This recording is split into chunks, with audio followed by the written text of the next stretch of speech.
विश्व कोविड-19 महामारी की चपेट में है और विश्व के सभी देश जो हैं इसे अपनी समझ के अनुसार, अपने सामर्थ्य के अनुसार इसे पार पाने की कोशिश कर रहे हैं। और सभी देशों में जान माल का भारी नुकसान हुआ है। तकरीबन 70 लाख लोग जो हैं इस रोग से संक्रमित हुए हैं। 4000 से ज़्यादा डेथ हुई हैं और विश्व की तमाम अर्थव्यवस्थाएं ठप पड़ी हैं। हमारे अपने भारतवर्ष में भी 2.5 लाख से ज़्यादा लोग संक्रमित हो चुके हैं और डेथ का आंकड़ा जो है वो 7000 से ऊपर चला गया है। और हमारी अपनी अर्थव्यवस्था जो है, थोड़ा ऊंचा बोलो सर, ये लाउड कह रहे, थोड़ा सा कम आ रही होगी आवाज़, ऊंचा बोलते रहिए बस। वो गहरी मंदी के दौर में चली गई है। कोई भी संकट हो, हेलो, वो कुछ चुनौतियां लाता है और हमें आत्मनिरीक्षण करने के लिए, आत्ममंथन करने के लिए बाध्य भी करता है और कुछ सुधार करने के लिए प्रेरित भी करता है। तो भारत सरकार ने अपनी अर्थव्यवस्था में जो कोविड की वजह से जो नुकसान हुआ है या इस दौरान में जो नुकसान हुआ है, उसे पार पाने के लिए एक योजना दी है, भारत निर्भर योजना। ये योजना क्या है, ये पर्याप्त है या नहीं है, इसमें कुछ कमी है या इसमें कुछ जोड़ा जा सकता है, इन सारी बातों पे हम चर्चा करेंगे। मैं अपनी बात को एक ऐतिहासिक और ग्लोबल कॉन्टेक्स्ट में रखना चाहता हूं, क्योंकि हम ग्लोबल इकोनॉमी का हिस्सा हैं और किसी भी बात को समझने का इतिहास से अच्छा कोई तरीका नहीं है उसका इतिहास के बारे में जान लेना। और ये इसलिए भी जरूरी है कि जो भारतीय अर्थव्यवस्था को नुकसान हुआ है उसमें कितना भाग जो है हमारी अपनी गलतियों का है और कितना इस महामारी की वजह से है। तो मैं आपको बहुत पीछे ले चलता हूं। मैं थोड़ी सी इकोनॉमिक्स भी यूज करूंगा, बड़े साधारण शब्दों में। जो क्लासिकल अर्थशास्त्री हुए हैं उनकी अर्थशास्त्र की समझ 3 बातों पर निर्भर करती थी, अब भी करती है। पहला तो कि ह्यूमन बीइंग जो हैं वो रैशनल प्राणी है, विवेकशील जीव है, अपना भले बुरे को अच्छी तरह से समझता है और उसको किसी सरकारी सलाह की जरूरत नहीं है, बल्कि कोई भी सरकार की दखलंदाजी जो है अर्थव्यवस्था के अंदर उसका अहित करेगी, उसकी वेलबींग में, उसके हित में वृद्धि नहीं करेगी। तो इसलिए जो क्लासिकल अर्थशास्त्री थे वो सरकारी हस्तक्षेप को अर्थव्यवस्था में नकारते थे, खंडन करते थे। दूसरी मान्यता जो है जिस पर ये आधारित है वो ये है कि कोई भी चीज जो एक इंडिविजुअल के लिए सही है वो समूह के लिए भी सही है, पूरी सोसाइटी के लिए भी सही है। अगर एक व्यक्ति अपना वेलफेयर बढ़ाता है, हित बढ़ाता है, उसको अधिकतम करता है, तो ऐसा करते हुए वो सारे समाज का भी हित बढ़ाता है। यानी कि जो सामाजिक हित है वो इंडिविजुअल का जोड़ मात्र है। तीसरी बात जो है, एक जेबी से नाम के शास्त्री हैं फ्रांस के, उन्होंने एक नियम दिया था, बड़ा फेमस नियम है, supply creates its own demand, कि जो पूर्ति है अपनी मांग का निर्माण स्वयं कर लेती है। तो इसकी कोई चिंता करने की बात नहीं है, हमें केवल सप्लाई देखनी है, सप्लाई जो चेन है उसमें कोई बाधा ना आए, बस ये इंश्योर करना है। और एक बाधा जो सबसे बड़ी मानी जाती है वो है क्रेडिट, यानी तरलता। तो अगर अर्थव्यवस्था में तरलता बनाए रखी जा सके, यानी कि मुद्रा की जो मात्रा है वो उचित मात्रा में रखी जाए, तो फिर कोई हमें चिंता करने की बात नहीं है। तो ये व्यवस्था चली। जब 1929 की जो मंदी आई और 4-5 साल तक चली, वो पूंजीवाद को सबसे बड़ा झटका था। जो क्रैश मार्केट्स थी यूएस की, वो एकदम से जो शेयर मार्केट्स थी वो एकदम से क्रैश कर गई। बेरोजगारी जो थी वो 24% पहुंच गई। आधे से ज़्यादा बैंक फेल हो गए। 90% शेयर्स की वैल्यू कम हो गई। और ये जो मंदी थी, जिस तरह से कोविड फैला है, ऐसे ही थी, विश्व के अन्य देशों में भी फैल गई और सभी देशों को इसको प्रभावित किया। केवल सोवियत रशिया को छोड़ करके बाकी इसकी चपेट में आए। इस मंदी ने सभी अर्थशास्त्रियों को विवश किया कि कहाँ गलती हुई है, हम क्यों इसका अंदाजा पहले नहीं लगा सके और क्यों हमने उचित स्टेप नहीं उठाए। तो जो क्लासिकल अर्थशास्त्री थे वो ये कहते थे, साहब हम मुद्रा की जो पूर्ति थी वो उचित मात्रा में नहीं कर पाए।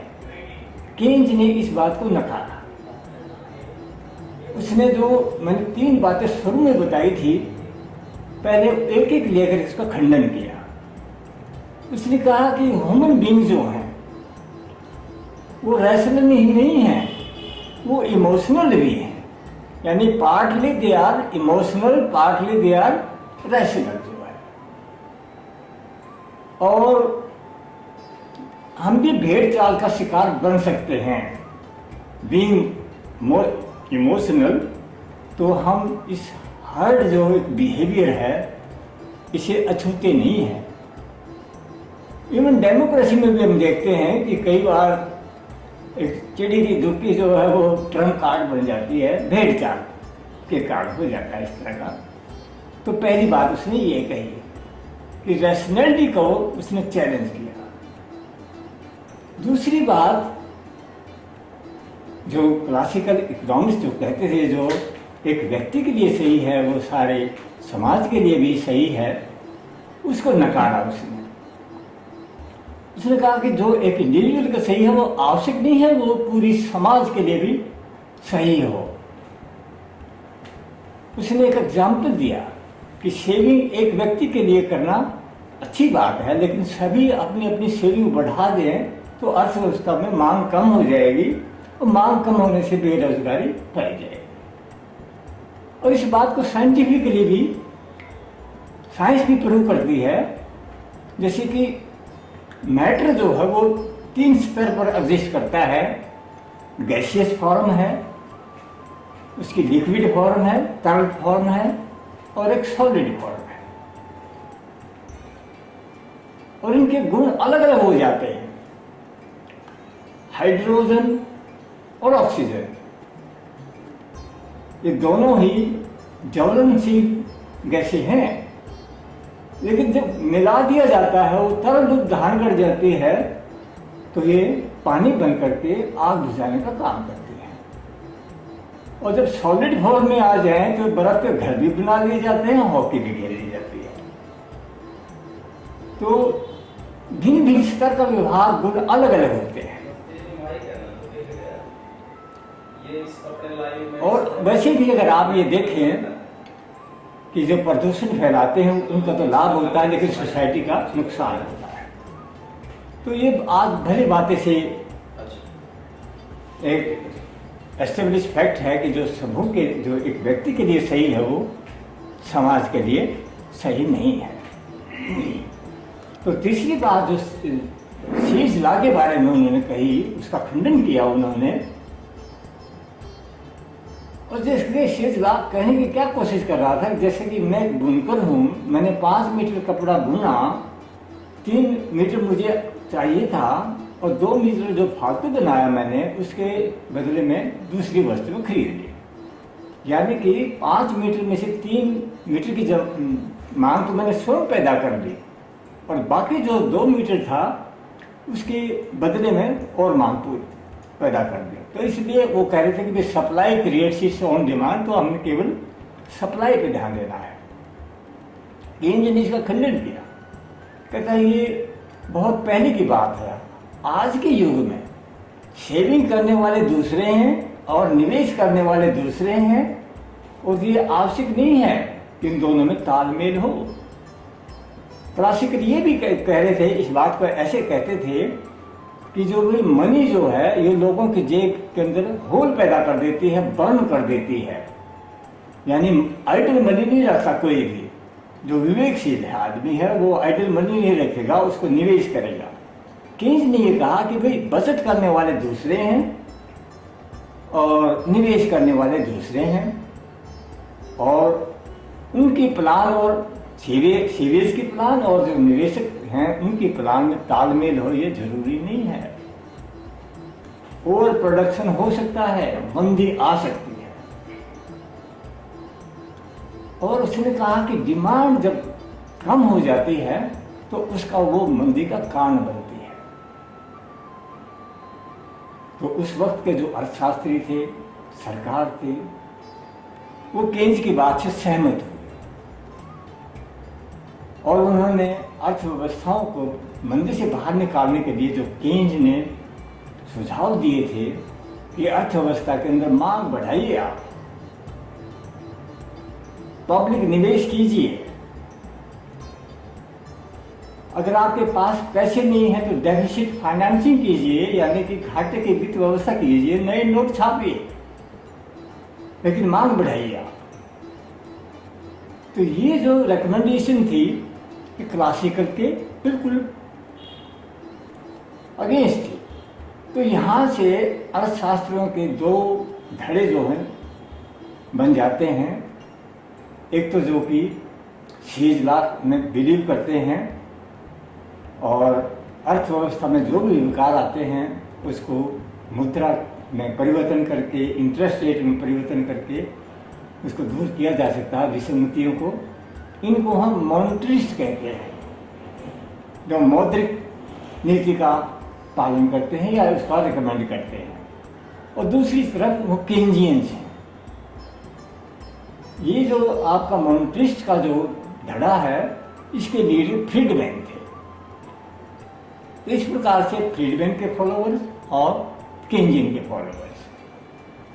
लेकिन जैसे मैंने आपको बताया जो केन्ज जो थे वो एक टालेस्ट इकोनॉमिक्स के रूप में उभरे और उनकी बात को माना गया।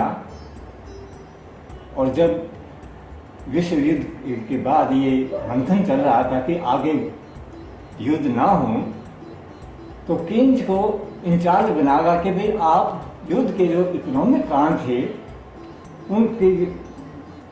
उनका अध्ययन करें और आगे ना हो इस तरह के, तो उसकी कोई व्यवस्था सुझाए। तो ब्रिटेन वुड नाम के नाम से कॉन्फ्रेंस हुई और उसमें 4 सुझाव दिए गए। पहला सुझाव जो था कि हर अर्थव्यवस्था का, हर सरकार का जो ऑब्जेक्टिव है वो फुल एम्प्लॉयमेंट होना चाहिए। और ये फुल एम्प्लॉयमेंट कैसे बनेगा, इसके लिए फिस्कल पॉलिसी यानी कि टैक्सों में परिवर्तन करके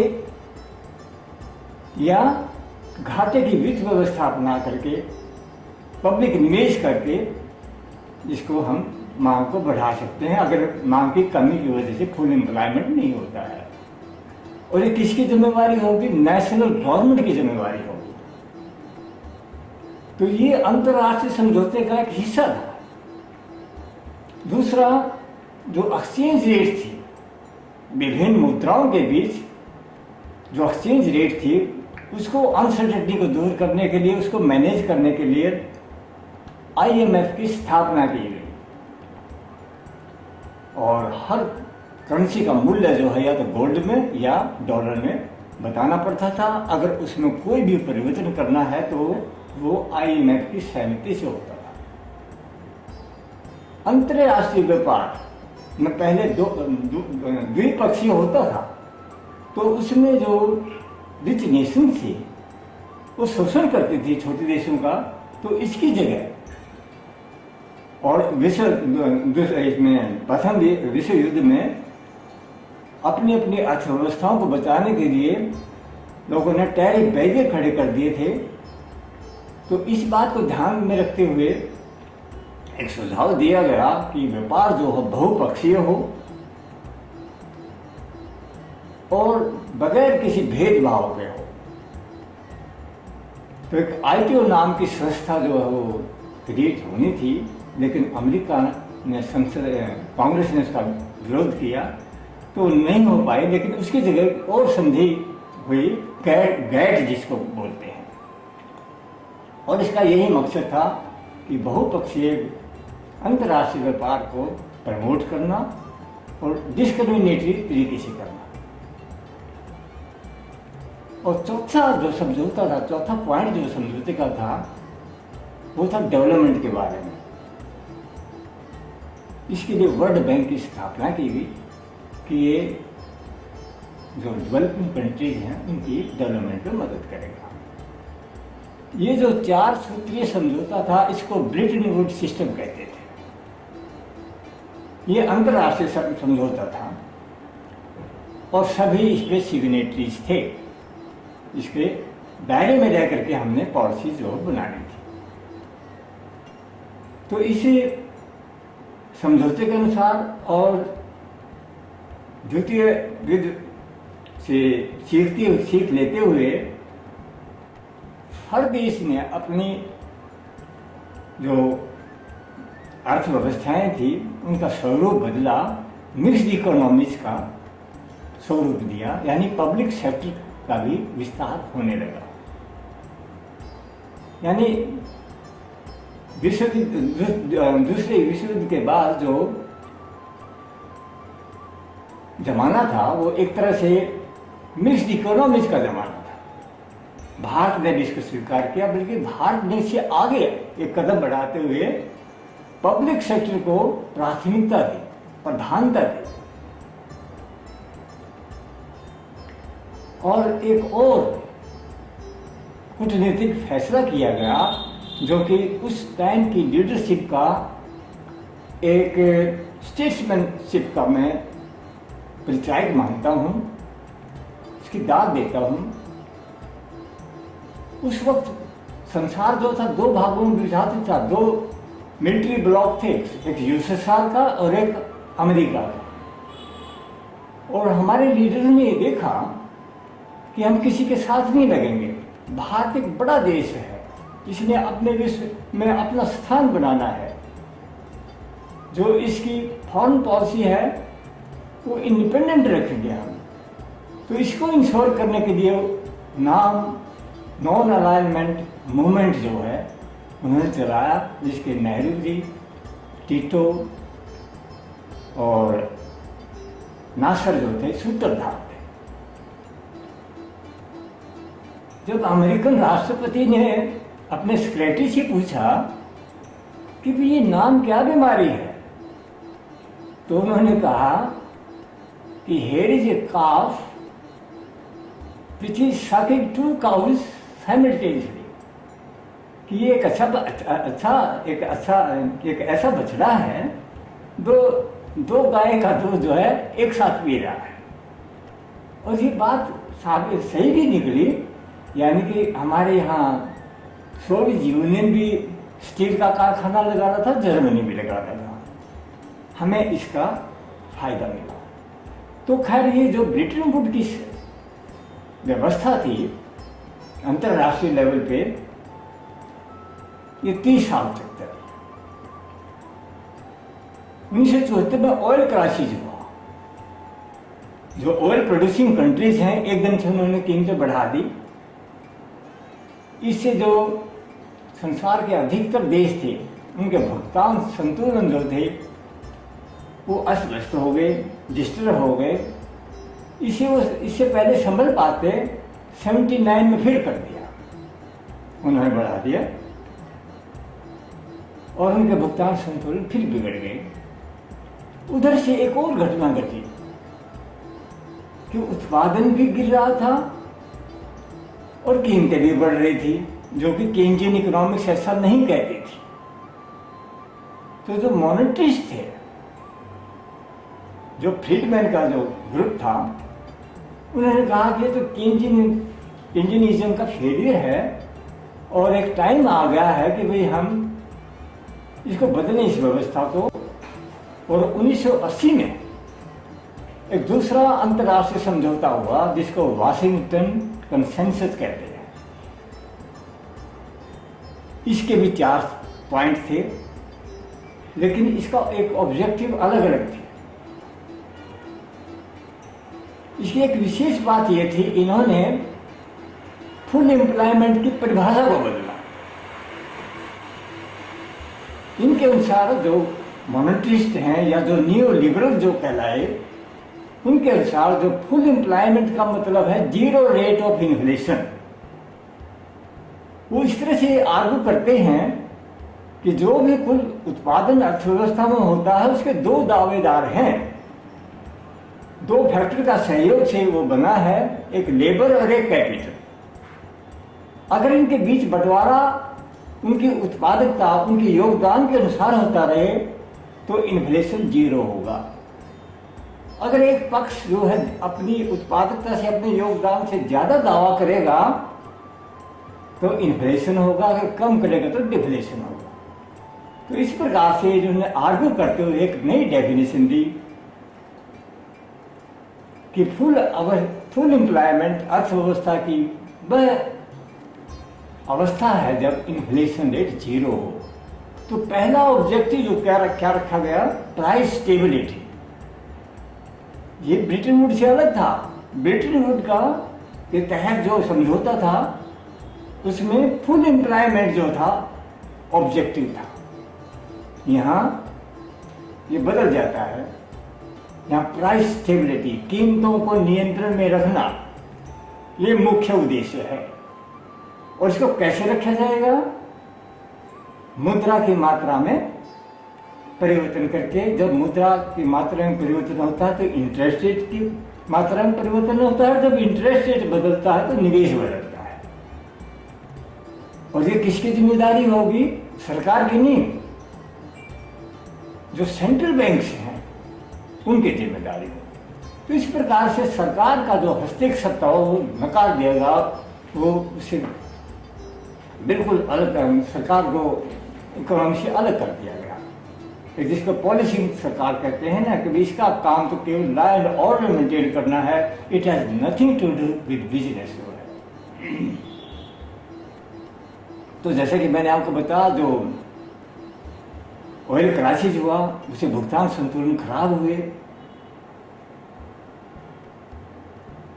तो राष्ट्रों को ऋण लेने के लिए बाध्य होना पड़ा। और बहुत सारे देश जो हैं डेट ट्रैप में फंस गए, यानी ऋण के जाल में फंस गए। ये वो अवस्था होती है जब पुराना ऋण का ब्याज चुकाने के लिए और कर्ज लेना पड़ता है। जो लेंडर्स थे जिन्होंने उधार दिया था वो चौकन्ने हो गए कि तुम्हारा पैसा डूब जाएगा, और वो दूसरे देशों की जो गतिविधियां हैं उसमें ध्यान रखने लग गए और ये देखने लग गए कि जो कुल उत्पादन हो रहा है उसमें कर्जे का कितना हिस्सा है। तो एक रेशो डिफाइन की गई, कुल कर्ज बटा जीडीपी यानी कि राष्ट्रीय आय। अगर ये बढ़ जाती है तो उस देश की जो कर्ज लेने की जो प्रोफाइल है या जो उस देश को जो कर्ज देना जो सुरक्षित नहीं है, वो एक इंडिकेटर बना दिया। इसके आधार पर रेटिंग होने लगी, जैसे आप मूडी ने की ना हमारे,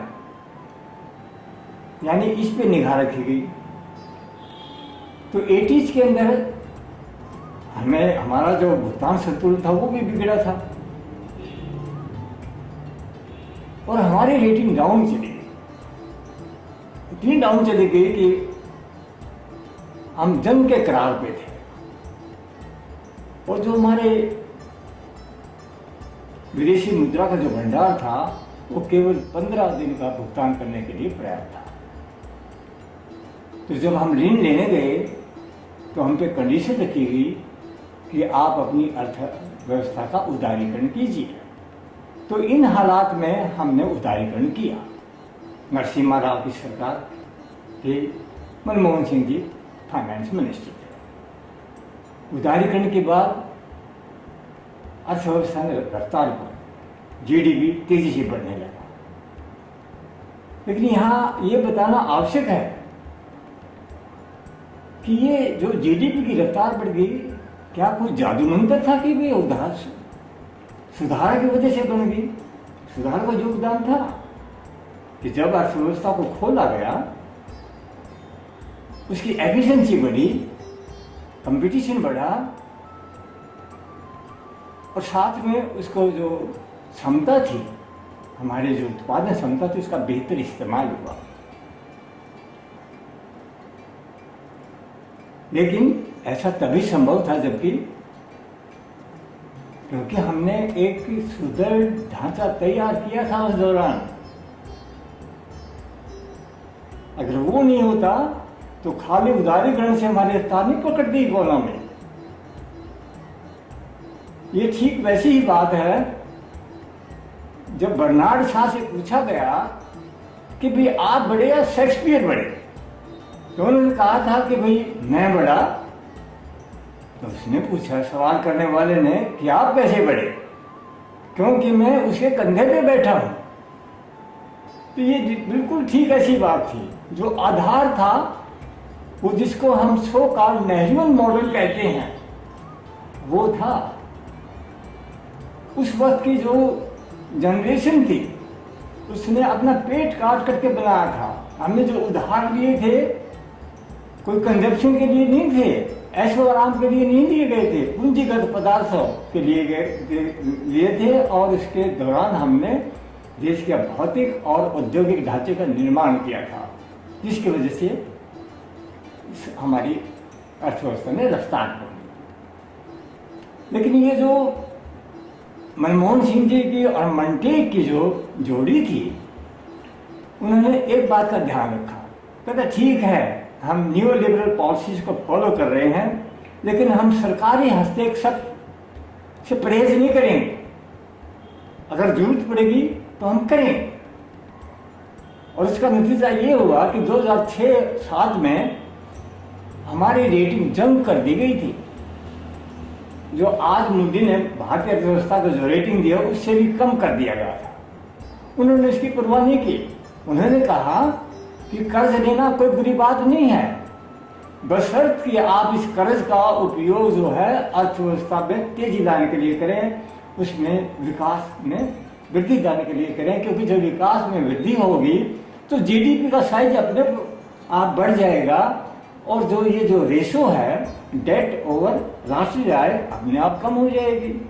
और ऐसा ही हुआ। 5 साल तक भारतवर्ष की अर्थव्यवस्था का गोल्डन पीरियड था, ड्रीम रन पीरियड बोलते हैं, जब अर्थव्यवस्था 9% की दर से ज्यादा उसमें विकास दर से बढ़ी जो है। इस दौरान जो है तकरीबन 27 करोड़ जो निर्धन लोग थे उनको निर्धन रेखा से परे किया। ये एक बहुत बड़ा रिकॉर्ड है। लेकिन फिर भी ये कहने की ये यहाँ पे मेंशन करना जरूरी है कि हम ये जो यूपीए की सरकार थी वो उस मात्रा में जॉब का निर्माण नहीं कर सकी, रोजगार का सृजन नहीं कर सकी जिस मात्रा में होना चाहिए था। और जॉबलेस ग्रोथ की जो स्टोरी है वहां से शुरू हो जाती है।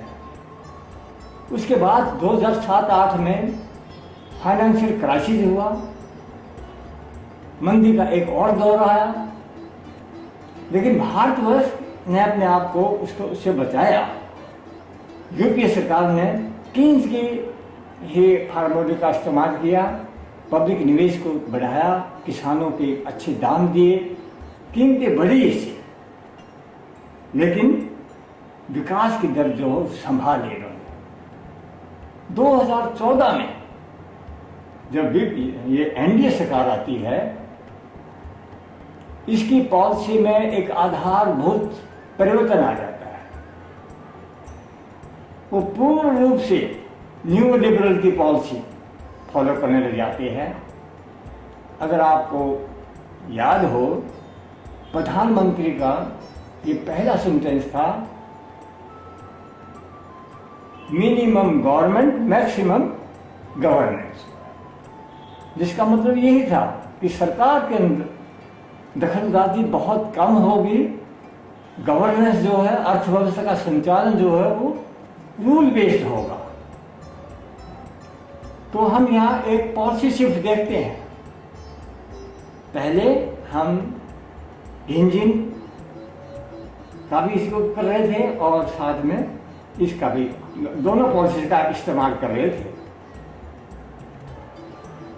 हमने अपने ऑप्शन खुले छोड़े हुए थे। बल्कि जब मनमोहन सिंह से पूछा गया था कि भाई आप तो ये न्यू लिबरल पॉलिसी के अगेंस्ट जा रहे हैं, तो उसने जो चाइना के जो डेंग थे, जो जिन्होंने सुधार किए थे, उनका एग्जाम्पल दिया था। उन्होंने कहा था कि डेंग जब सुधार कर रहा था, किसी ने कहा कि आप तो सोशलिज्म के खिलाफ जा रहे हैं, तो उन्होंने कहा कि भाई मुझे ये परवाह नहीं है कि बिल्ली काली है या पीली है, मेरा मकसद चूहे पकड़ने से है। यानी कि हमने अर्थव्यवस्था को दुरुस्त रखना है, चाहे हम मौद्रिक पॉलिसी के द्वारा रखें, चाहे हम फिजिकल पॉलिसी के द्वारा रखें, राजकोषीय पॉलिसी के द्वारा रखें, जो केन्स की पॉलिसी थी। तो अपने ऑप्शन उन्होंने ओपन रखे, यहाँ पर इन्होंने बंद कर दिए। तो सरकारी हस्तक्षेप घटाएंगे, जिसका मतलब यही था कि अब जो टारगेट था वो था कीमतों पे नियंत्रण करना। और आप देखोगे यूपीए सरकार में वो सक्सेसफुल भी रहे, कीमतें नियंत्रण किया उन्होंने, और रिकवरी भी हुई ग्रोथ की। मोदी ने उनको पॉइंट्स भी दिए, जिसका बखान भी किया गया। अब उसके बाद दो झटके आते हैं। जब अर्थव्यवस्था हमारी ठीक ट्रैक पे आ रही थी, तो डिमोनेटाइजेशन हुआ, जिसने जो हमारे एमएसएमई जो थे, यानी कि जो छोटे उद्योग जो थे, इनकी कमर तोड़ दी, रोजगार को बड़ा भारी नुकसान हुआ। और दूसरा जो जीएसटी जो था वो बगैर किसी तैयारी के लागू कर दिया। तो यहाँ से अर्थव्यवस्था जो है वो उसकी विकास दर जो घटने लग जाती है। और आप देखोगे पिछले 2 साल से ये लगातार गिरती आई। और जब कोविड होने से पहले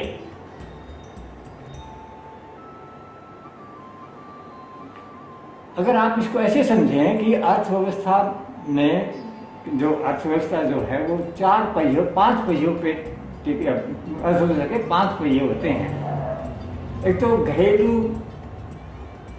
उपभोग जो है, जिसका बहुत बड़ा भाग है भारतीय अर्थव्यवस्था में, 60%। घरेलू निवेश, उसके बाद जो है आपके एक्सपोर्ट से भी मांग बढ़ती है, और एक एफडीआई। ये 4 पहिए तो ये हो गए। 5वां पहिया जो है स्टेपनी है, पब्लिक इन्वेस्टमेंट, जिसको आवश्यकता अनुसार हम यूज कर लेते हैं। जब ये जो 4 घटक हैं इनमें कोई कमी पेशी आ जाए और अर्थव्यवस्था में मांग घटने लगे, बेरोजगारी बढ़ने लगे, तो हम इन चारों का के अलावा जो है स्टेपनी का भी इस्तेमाल कर लेते हैं। लेकिन कोविड आते आते इन चारों की हवा निकल चुकी थी, और साथ में जो स्टेपनी थी उसकी भी हवा निकल चुकी थी। सरकार के पास पैसे ही नहीं थे पब्लिक इन्वेस्टमेंट के। तो इन बातों को देखते हुए मूडी ने हमारी रेटिंग जो डाउन की, और जो पिछली तिमाही थी 2019-20 की, उसमें जो हमारा ग्रोथ रेट था वो 3.1 हो गया, जबकि 2000 नोटबंदी से पहले 7% था। और आगे जो है ये ऑफिशियल एस्टिमेट हैं कि कोविड के बाद जो है हमारी ग्रोथ रेट है 1.8 रह जाएगी। तो कोविड का कितना हिस्सा हुआ? 3.1 माइनस 1.8, 1.3। तो ये समझना जरूरी है। आजकल विश्व के अन्य लोग भी ऐसा कर रहे हैं कि जो भी उनकी नाकामियां हैं वो कोविड के कारपेट के नीचे छुपाई जा रही हैं। हमारी अर्थव्यवस्था पहले से ही मंदी की और अग्रसर हो चुकी थी, और कोविड ने उसको और भी गर्त में डाल दिया। ये पहली बात है। अब हम आते हैं कि भाई जो कोविड की वजह से कितना नुकसान हुआ है। एक तो मैंने अभी बताया आपको कि आगे जो ग्रोथ रेट होगी 1.3 का नुकसान होगा।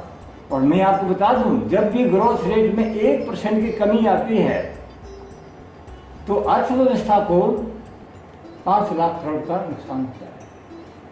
तो इसका जो आकलन किया है कि भाई कोविड के अनुसार से कितना नुकसान हुआ है, इसमें थोड़े से आंकड़े जो हैं अलग अलग से हैं। सरकारी आंकड़ा जो कहता है कि भाई कोविड की वजह से जो कुल उत्पादन है उसमें 5% की गिरावट आएगी, यानी कि 10 से 12 करोड़ का नुकसान, लाख करोड़ का हमें नुकसान हुआ है। एक बर्कलेज संस्था है, उसके अनुसार जो भारतीय अर्थव्यवस्था का जो नुकसान हुआ वो 18 लाख करोड़ का हुआ है। यानी इन दोनों का अगर हम औसत भी लें तो 14-15 हजार करोड़, लाख करोड़ जो है वो कोविड के वजह से हमारी अर्थव्यवस्था को नुकसान पहुंचा है। इसके अलावा 12 लाख करोड़ की, ये सीएमआई का डाटा है, रोजगार का नुकसान हुआ है, जिसमें से ज्यादा जो हैं ये जो प्रवासी मजदूर थे वो ज्यादा थे। आप ये देखोगे हिंदुस्तान के अंदर 53% जो है वो एक दूसरे स्टेट्स में रहते हैं, जिसमें से जो प्रवासी मजदूर जो हैं वो काफी बड़ी संख्या में हैं। तो इनके जॉब्स गए। और इसके अलावा जो इनके जो आजीविका गई ही गई, जो आपका मिडिल क्लास था, विद्या क्रेडिट एक संस्था है, उसके अनुमान के अनुसार जो मिडिल क्लास की जो इनकम है वो 50% से ज़्यादा कम हुई है, और कईयों को तो 15% ऐसी हैं जिनकी इनकम 0 हो गई। तो कुल मिलाकर के यानी कि जो आपका कंजम्पशन है वो बहुत ही ज़्यादा घट गया है। यहाँ पे एक प्रश्न आता है कि भाई हाँ ये तो यानी कि सभी को नुकसान किया, लेकिन इसमें से सबसे ज़्यादा नुकसान था एक तो जो MSME जो थे, यानी लघु कुटीर मध्यम वर्ग के जो उद्योग थे, और एक प्रवासी मजदूर। एक यहाँ प्रश्न उत्पन्न होता है, क्या ये लॉस अवॉइड हो सकता था? तो बर्कलेज ने इसका विश्लेषण किया है। बर्कलेज के अनुसार जो देशव्यापी लॉकडाउन हुआ उसकी जरूरत नहीं थी।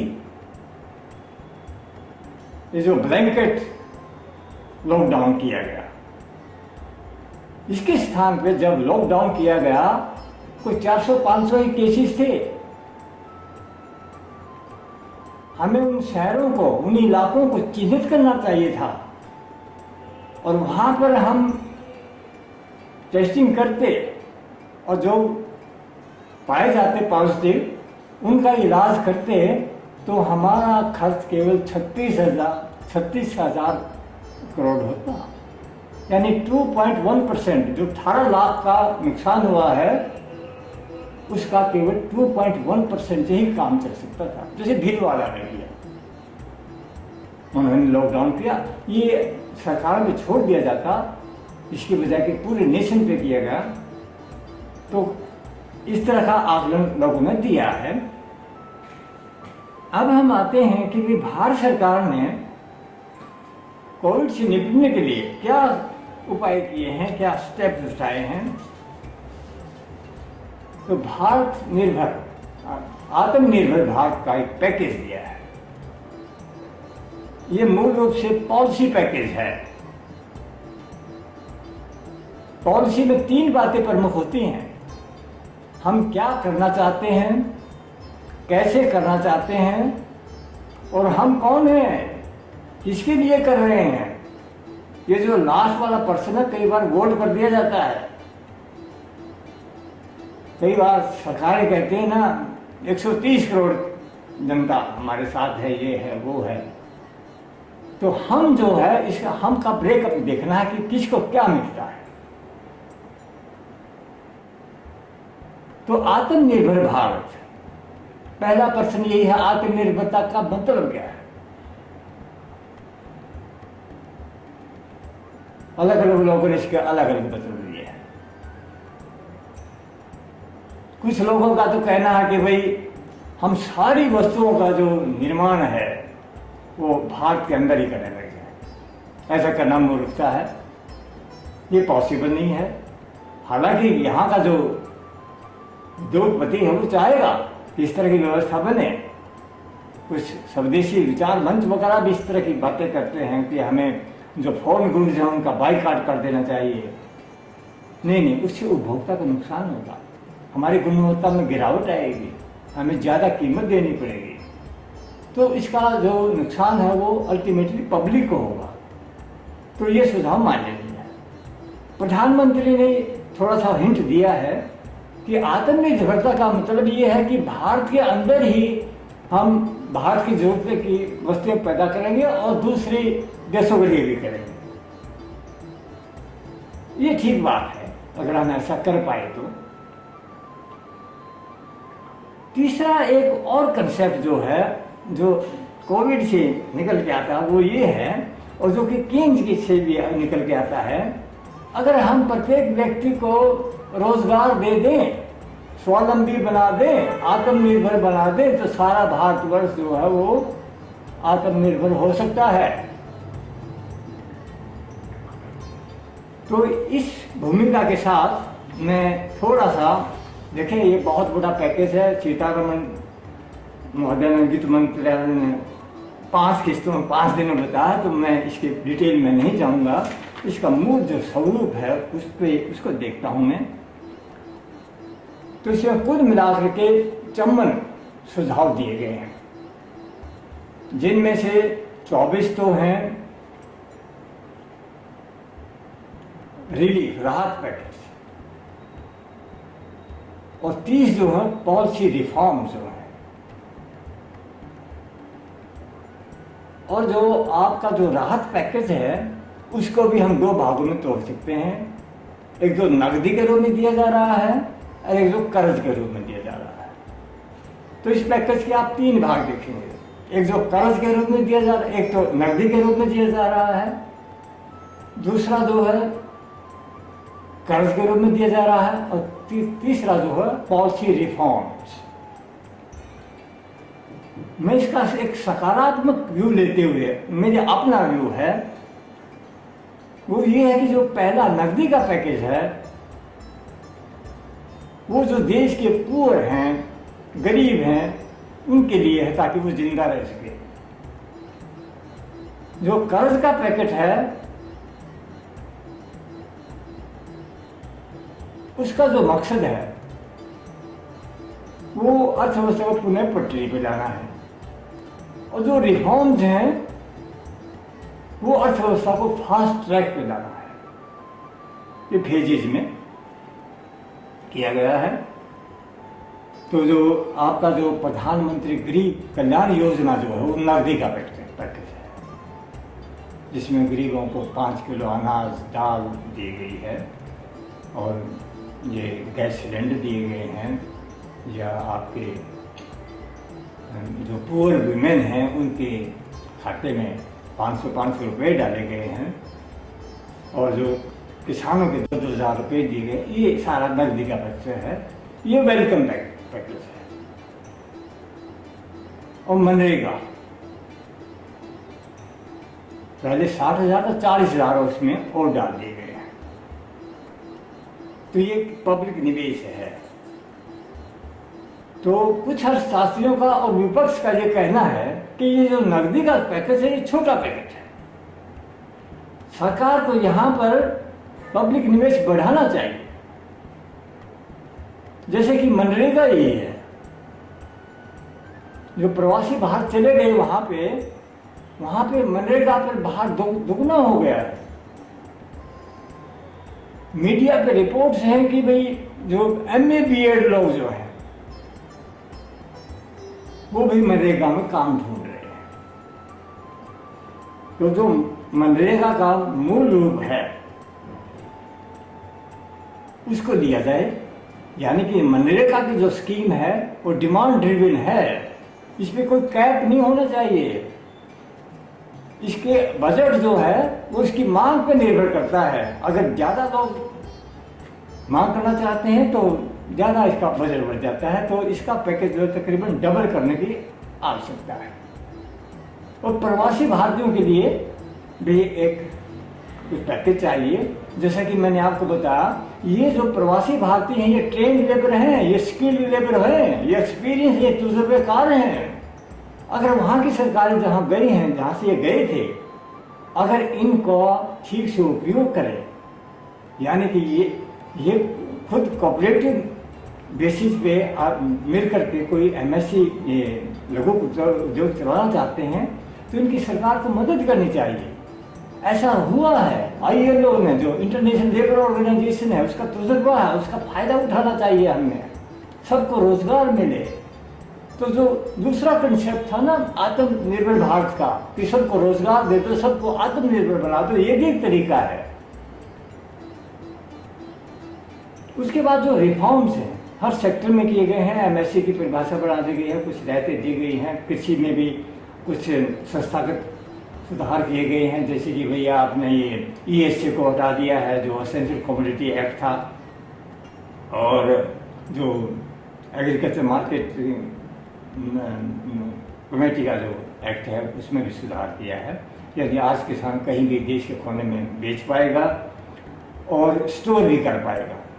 लेकिन कुछ किसान यूनियनों का, सरकारों का ये ऑब्जेक्शन है कि भाई इससे जो है ये एक स्टेप है, जो MSP और जो FCI का जो प्रोक्योरमेंट है उससे सरकार हाथ खींच लेगी, और ये स्टोरियों को और जो सट्टेबाजों हैं उनको ज़्यादा फायदा होगा।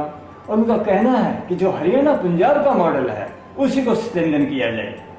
बल्कि मोदी खट्टर सरकार ने एक अच्छा स्टेप लिया है कि जो भी जिनिस बिकेगी उसका सीधा पैसा जो किसान के खाते में जाएगा, आड़ती खाते में नहीं जाएगा। इस प्रकार की व्यवस्था की जा सकती है। अब बात आती है कि ये जो सुधार है, प्रश्न आता है यहाँ पे, ये कौन सा समय चुना है? इसका कोविड से तो कोई लेना देना नहीं, कि जब इसका जो लबालब जो है इस सुधारों का, वो अर्थव्यवस्था के अंदर प्राइवेट सेक्टर की भागीदारी बढ़ाना है, फॉरेन पार्टिसिपेशन के लिए भी, यानी कि FDI को आकर्षित करना है। ये कौन सा वक्त क्यों चुना, कौन सा मुहूर्त है ये? तो कुछ लोग कहते हैं कि भाई अमेरिका की अगुवाई में जो चीन की मुखालफत हो रही है, एक माहौल बनता जा रहा है, और ऐसा अनुमान है कि भाई चीन अलग थलग पड़ जाएगा और वहाँ बिजनेस करना रिस्की हो जाएगा, और वहाँ से जितनी भी कंपनी आएंगी ना वो बाहर की ओर आकर्षित आ जाएंगी। यानी इसमें अवसर ढूंढ रहे हैं वो। जैसे पाकिस्तान में TDM पकड़ ली ना, कि वहाँ से जो FDI वहाँ से कंपनियाँ निकलेंगे हम दे देंगे, लेकिन क्या वो आ जाएंगी? कंपनियां कहाँ जाती हैं? एफडीआई कहाँ जाएगी? जहाँ इंफ्रास्ट्रक्चर हो, जहाँ स्किल्ड मैन पावर हो, जहाँ बिजनेस करने के रूल्स ट्रांसपेरेंट हो और जहाँ सामाजिक शांति हो।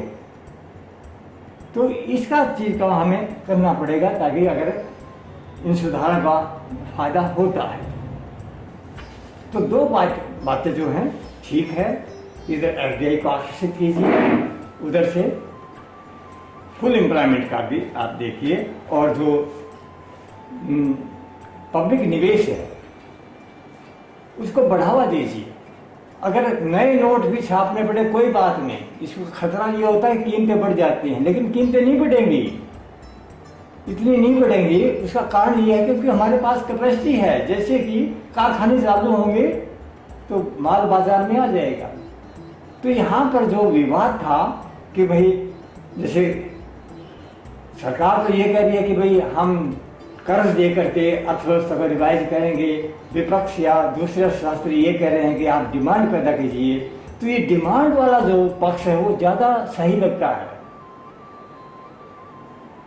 क्योंकि जब डिमांड बढ़ेगी, करियाने पे लोग जाएंगे सामान खरीदने के लिए, वो होलसेलर को ऑर्डर भेजेंगे कि साहब माल भेजिए। होलसेलर जो है कारखानों को ऑर्डर देगा और कारखाने चालू होंगे। सप्लाई जो है डिमांड के अभाव में अंधी है। किस चीज का प्रदूषण कर दें कि माल बिके या ना बिके। और कोविड के दौरान हमने अपनी मांगों को रिवाइज भी किया है। तो ये बातें हमें ध्यान में रखनी चाहिए। लेकिन कोविड से हमें कुछ सीख भी लेनी चाहिए जो कि नहीं है, इस पैकेज के अंदर नहीं है। जैसे कि मैं एक दो बातें आपके सम्मुख रखना चाहूंगा। जो कमियां उजागर हुई हैं इस दौरान, हमारा हेल्थ सिस्टम, केयर सिस्टम जो है, उसकी क्या अवस्था है, उसकी क्या कमजोरियां हैं, ये उजागर हुई हैं। और सरकार को इससे सीख लेनी चाहिए और अपना जो है पब्लिक हेल्थ केयर सिस्टम है इसको मजबूत करना चाहिए। हर जिले में 500 बेड का हॉस्पिटल होना चाहिए। ये खट्टर सरकार हमारी कहती है कि भाई हर जिले में एक मेडिकल कदम होना चाहिए। इस तरह की बातें वेलकम है अगर वो कर सकते हैं तो। एक और चीज देखने की मिली, यानी कि जो बिहेवियर देखा गया, लोगों का जो रिएक्शन देखा गया, वो डिसिप्लिन नहीं था। जब लॉकडाउन खोला गया, डिसिप्लिन और साइंटिफिक सोच का अभाव पा गया। यानी कि जैसे ही लॉकडाउन खोला, लोग ऐसे निकले घरों से जैसे कि किसी चिड़ियाघर से निकलते हैं ना, बाजारों में, शराब की दुकानों पे, यानी अनुशासनहीनता देखी गई। और एक तरह का जो एक साइंटिफिक सोच होती है उसका भी अभाव पाएगा। कोरोना एक ऐसा कलंक बन गया है ये साइंटिफिक जानकारी के अभाव में। तो इसकी ओर भी हमें ध्यान देना चाहिए। केरला हमारे पास एक एग्जाम्पल है। दे वर बेटर सोशली प्रिपेयर्ड जो है। केरला की संरचना देखें तो डेंसिटी बहुत ज़्यादा है, उसका करंट उसको जोन नहीं बनाई जा सकती। लेकिन वो कहते हैं कि बुद्धिमान की एक लकीर काफ़ी होती है। उन्होंने अपनी आप लकीरें खींच ली, सोशल डिस्टेंसिंग कर दी और इस तरह का हर्ड बिहेवियर नहीं दिखाया, भीड़ का बिहेवियर नहीं दिखाया। तो ये जो इरेशनैलिटी फैलाते हैं इसे परहेज करना चाहिए। साइंटिफिक सोच का विस्तार होना चाहिए। यानी ऐसी सोसाइटी जो लॉजिक और रीजन के आधार पर, रीजन और एविडेंस के आधार पर हो। ज्ञान विज्ञान समिति की जिम्मेदारी थोड़ी सी बढ़ जाती है यहाँ पे। एक और बात जो यहाँ से आई, लाइफ स्टाइल हमें बदलना पड़ेगा। हमने जो मनुष्य और प्रकृति के बीच संतुलन था वो बिगाड़ लिया है। हमारा भूजल नीचे चला गया है। जो आपकी उपजाऊ परत थी वो सिकुड़ गई है, रेतली हो गई है ज्यादा जमीन जो है, टिड्डी दल ऐसे ही नहीं आ रहे हैं, वातावरण प्रदूषित हो गया है। आज हम देखते हैं कि हमें पहाड़ों की चोटियां भी नजर आ रही हैं, आसमान में तारे भी नजर आ रहे हैं, सड़कों पे मोर भी आ रहे हैं। तो ये जो गेन है इसको बचा के रखना है। हमने अपनी टेक्नोलॉजी में परिवर्तन करना है, हमने लाइफस्टाइल में परिवर्तन करना है। जो आवश्यक, जो हमारे जीवन के आवश्यक जो मूलभूत आवश्यकताएं हैं उन पर ध्यान देना है। जो कृत्रिम आवश्यकताएं हैं, जो मार्केट ड्रिवन है, उन पर ध्यान नहीं देना। जो आवश्यकता होगी तो मुझे ही महसूस हो जाएगी, कोई दूसरे बताने की जरूरत नहीं है। किसी को ये बताने की जरूरत नहीं है कि आपको भोजन चाहिए, आपको मकान चाहिए, आपको कपड़ा चाहिए। लेकिन जो बेफजूल की बात है उसके लिए प्रचार चाहिए। नवरत्न केक चलने के लिए अमिताभ जी आ जाते हैं, ठंडा ठंडा कूल कूल, वो अपना माल बेच के चले जाते हैं और हम खरीद लेते हैं, और ना उसे कोई ठंडा कूल होता है ना कुछ होता है। तो ऐसी ये कोविड ने हमें मौका दिया है कि जो हमारे अपने आप को नियंत्रित करना, इसको बनाए रखने की जरूरत है। और ये कोविड ऐसे नहीं आया है। जो प्रकृति ने दीवार दी थी, जो बायोडाइवर्सिटी यानी कि स्पीसीज के बीच एक दीवार बनाई थी, उसको हमने तोड़ दिया है। हमने पशुओं के या पक्षियों के जो नीड और घोंसले थे, घर घरौंदे थे, वो उजाड़ दिए, वो हमारे संपर्क में आ गए। और जो कोविड जो वायरस था वो जमकर गया उस दीवार को, वो दीवार हमने ढा दी और मानव में प्रवेश कर गया। तो ये पर्यावरण को बचाना है।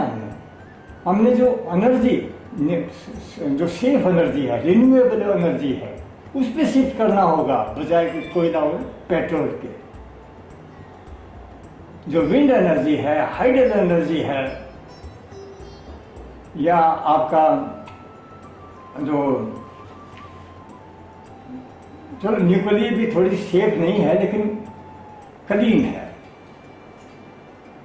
तो एक ऐसी एनर्जी जो कि सोलर एनर्जी जो है, इनकी ओर हमें जो रिन्यूएबल एनर्जी जो है इस पर शिफ्ट करना होगा। और हमने टेक्नोलॉजी को भी देखना होगा, टेक्नोलॉजी की ट्रायल लेनी होगी। इससे पहले हम टेक्नोलॉजी को अपना लें।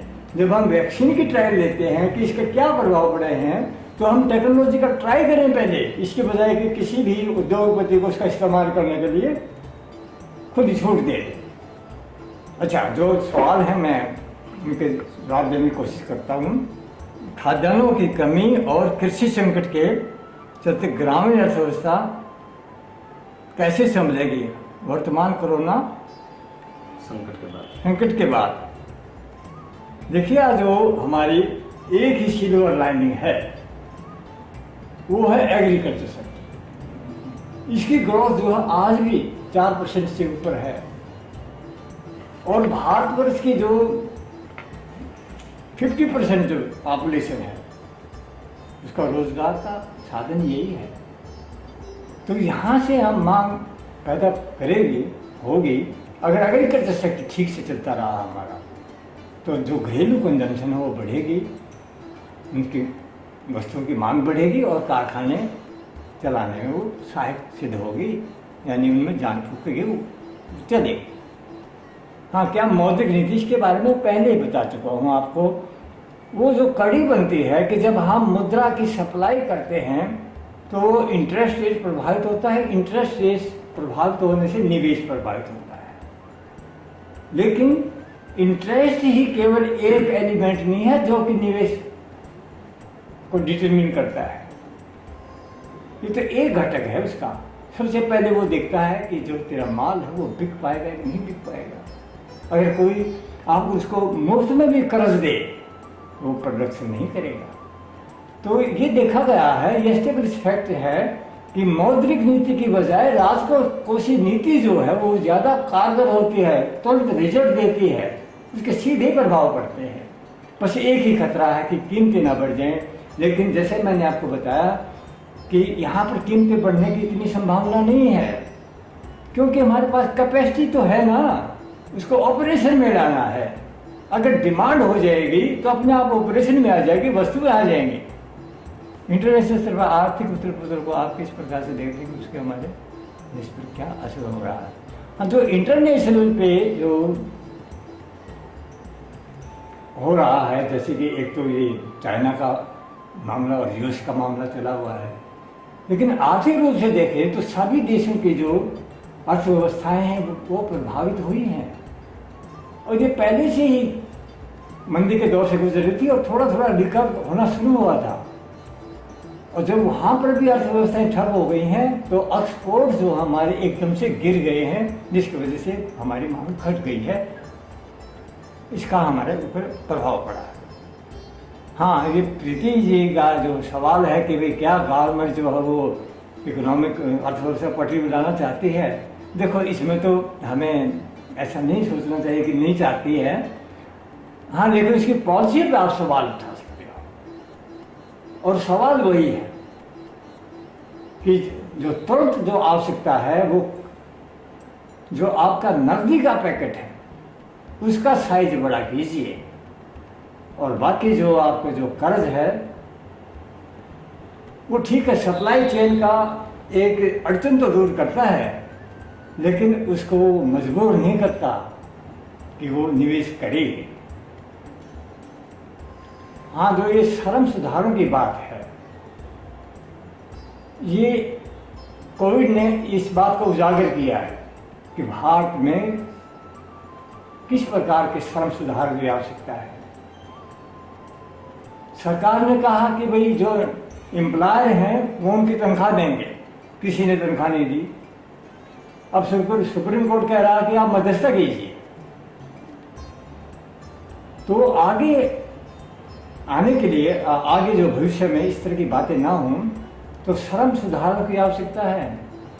यानी कि श्रम के घंटे बढ़ा दिए और इससे एफडीआई आ जाएगी कि भाई हाँ, तो जो श्रमिक को 12 घंटे का जो काम करता था, 8 घंटे काम करता, 12 घंटे करेगा, जो वेतन बचा लिया जाएगा, कॉस्ट कट कर दी जाएगी। नहीं, जो आपके मध्यम और लघु उद्योग हैं, कोई भी आप बिजनेस स्टार्ट करें उसका रजिस्ट्रेशन होता है, लेकिन जो काम करने वाले उनका रजिस्ट्रेशन नहीं होता है। तो पहली व्यवस्था तो ये की जाए कि जिस भी छोटे से छोटे उद्योग में भी रजिस्ट्रेशन हो, कितने श्रमिक काम कर रहे हैं, और इसका ब्यौरा जो है थर्ड पार्टी के पास हो, सरकार के पास भी हो। और दूसरा, चाहे वो 15 दिन काम करे, उसको ग्रेच्युटी, प्रो राटा ग्रेच्युटी मिलनी चाहिए, उसको पीएफ मिलना चाहिए, उसको इंश्योरेंस का कवर मिलना चाहिए। तो इस प्रकार के श्रम सुधारों की जरूरत है। हाँ, आर्थिक नीतियों के हिसाब से यूपीओ, इसमें मैंने बताने की कोशिश की थी कि उन्होंने एक फ्लेक्सिबल अप्रोच रखी थी। उन्होंने अपने ऑप्शंस कॉमन रखे थे यूपीए ने, वो दोनों पॉलिसी का इस्तेमाल कर रहे थे, मौद्रिक का भी और राजकोषीय का भी। और यहाँ पर इनमें ये फिजिकल फंडामेंटलिज्म एक देखने को मिल रहा है कि ये जो मौद्रिक, जो न्यू लिबरल की पॉलिसीज हैं, बिल्कुल रिलीजियसली फॉलो कर रहे हैं कि इससे परे नहीं जाना, हमने वित्तीय घाटे को काबू रखना है। अगर हम पब्लिक निवेश करते हैं, हमारा वित्तीय घाटा गिर जाएगा, हमारी रेटिंग गिर जाएगी, वो तो वैसे भी गिर गई। तो हमारे ऑप्शन जो वी शुड बी फ्लेक्सिबल।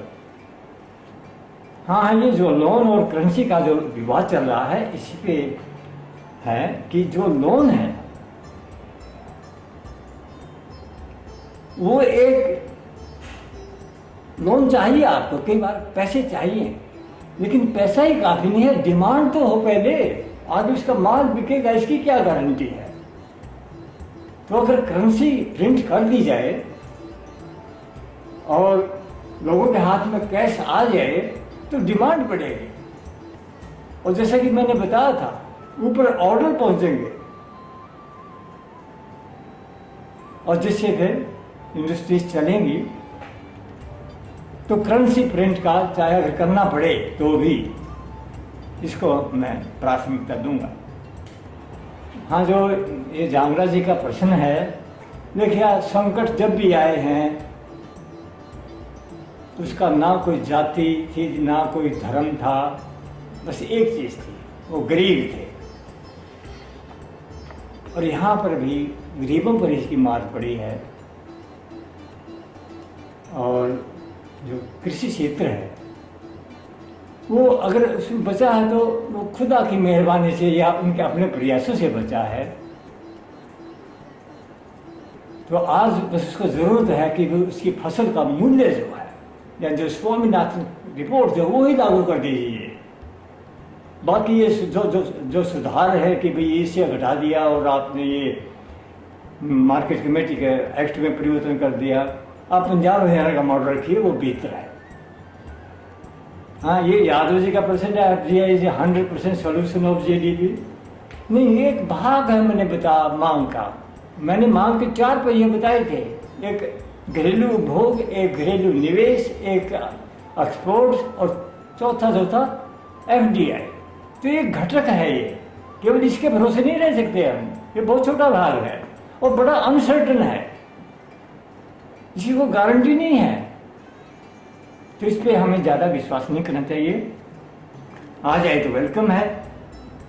तो साथियों, आप लोगों ने मुझे मौका दिया, ये 1 घंटा आपका अपना बहुमूल्य टाइम निकाल करके मेरी बातें सुनी, ये समय मेरे साथ साझा किया, उसके लिए बहुत बहुत धन्यवाद।